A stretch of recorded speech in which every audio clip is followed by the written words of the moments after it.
Are you a woman with a pear-shaped body, a little bit of difficulty losing weight or gaining weight a little easier than you would like? When you do gain weight, your waist kind of remains thinner than in your upper body than your lower body. So you put on the weight on your thighs, on your hips, your butt, and even the lower belly. Are your periods heavy and you hurt a lot, you cramp a lot, you have a lot of clotting, heavy bleeding, you bloat and swell, hold on to water during your periods, you get irritable, even sometimes depressed or anxious, you have trouble sleeping, your breasts hurt here in the upper outer quadrant, you tend to have lumpy and very sore breasts every time, and maybe you even have some spotting in between your cycles. I have just described a lot of the symptoms of estrogen dominance. And what this means is either your estrogen is way too high in your body, and I will explain the causes in a minute, or that in proportion to progesterone, which is the hormone that keeps estrogen in check, your estrogen can even be normal or low, but your progesterone is really low. And this imbalance causes estrogen dominant symptoms. I'll put this in numbers so you can understand. I just saw a patient recently that she was perimenopausal. She started already skipping some periods, so her estrogen was expected to be low, and it was 56. Just to put that in context, a woman can feel the best between 90 and 150, so hers was low. You wouldn't expect her to have estrogen dominant symptoms, but she was having difficulty losing weight. She was putting the weight over here in her lower part of the body. She was having PMS symptoms, tender breasts, problem sleeping, irritable, and all that. And so when you look at her progesterone, it was super low, way, way, way lower than her estrogen. And so even in a context of a low estrogen, she was estrogen dominant because progesterone was so low. And so this is one of the biggest causes of estrogen dominance, which is a low progesterone. And why do you get a low progesterone? Well, there are many causes, but the one that is affecting us the most is stress.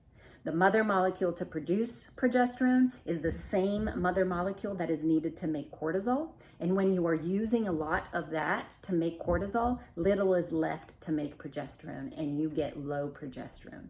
The other reasons for you to have high estrogen is endocrine disruptors, and these are everywhere, right? There are in the water we drink because of the microplastics in water and toxins and chemicals that discharge in the water. We get them in our food, so the estrogen that is given to the cows or to any kind of animal that you're eating, or in the milk that just come naturally from the animal. You get it also from your makeup, your personal healthcare products, the cleaning products. All of those are endocrine disruptors, and they disrupt your hormones. That's exactly what endocrine disruptors mean. So what you can do once you identify that you have estrogen dominant symptoms is try cutting and switching out these products. But what are other causes? Other causes of estrogen dominance is overweight. So a person that has a lot of fat, the fat cells have an enzyme called aromatase that transforms testosterone into estrogen. So you produce more estrogen just by being overfat, obese, or overweight. Another thing that can activate this enzyme called aromatase is alcohol.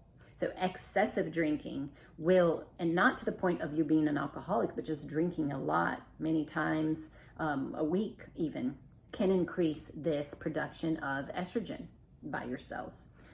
So what can you do? If you don't want to have these uncomfortable symptoms, you can start cutting out your exposure to endocrine disruptors. This means eating organic, trying to cut down on your dairy intake. You want to change out your personal healthcare products and your cleaning products, your makeup. And the things you're looking for are a lot, but just the main ones are parabens, triclosan, phthalates, and benzophenones, also bisphenol A. So switching out from using plastic in your kitchen, plastic water bottles, all this adds up. It seems stupid and it seems like, it's not going to do anything, but it does. It adds up, and we stop having the ability of detoxifying these compounds because we are so bathed in them that your body just can't process all that. Other things that you can do is using a water filter, a very good water filter at home to filter out those microplastics. And working on your digestion, because we excrete estrogen through our bile, through our poop. So estrogen is transformed once it's used in your body by the liver. It goes into the bile. The bile is dumped into your intestines and you poop it out. The problem is some bacteria in your gut like to deconjugate. So estrogen, the way you throw away estrogen is to bind it to a molecule. Well, the bacteria just thinks it's fun to unbind that. And so now you have free estrogen, free to be absorbed in your intestines again. And eating cruciferous vegetables, for example, helps with that detoxifying. Eating a lot of fiber, being sure that you're not constipated. So everything for constipation: water, fiber, rest, chewing well, having adequate enzymes. So everything is involved in that so that you can be pooping out that estrogen and not reabsorbing it again. So dysbiosis and leaky gut and bad functioning, low stomach acid, all these digestive problems can actually lead to a reabsorption of estrogen and you having high estrogen.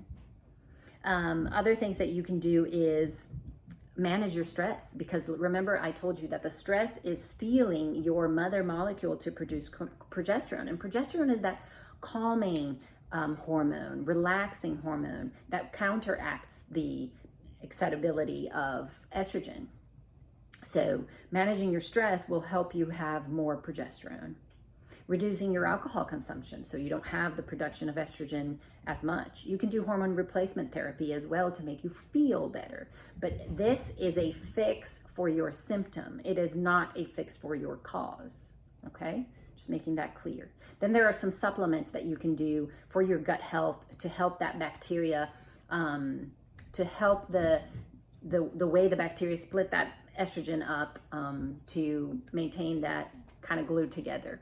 There are other supplements that you can take as well to manage this, and we can get into more detail that one-on-one. I don't want to mention supplements here. People go crazy buying them without instruction. You can lose weight because your fat cells produce estrogen.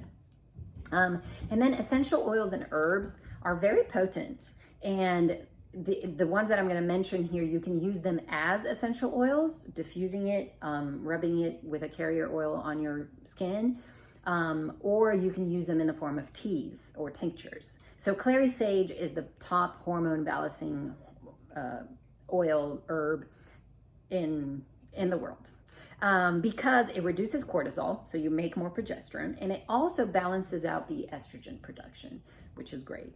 And then thyme oil improves progesterone production as well, which helps boost up your progesterone.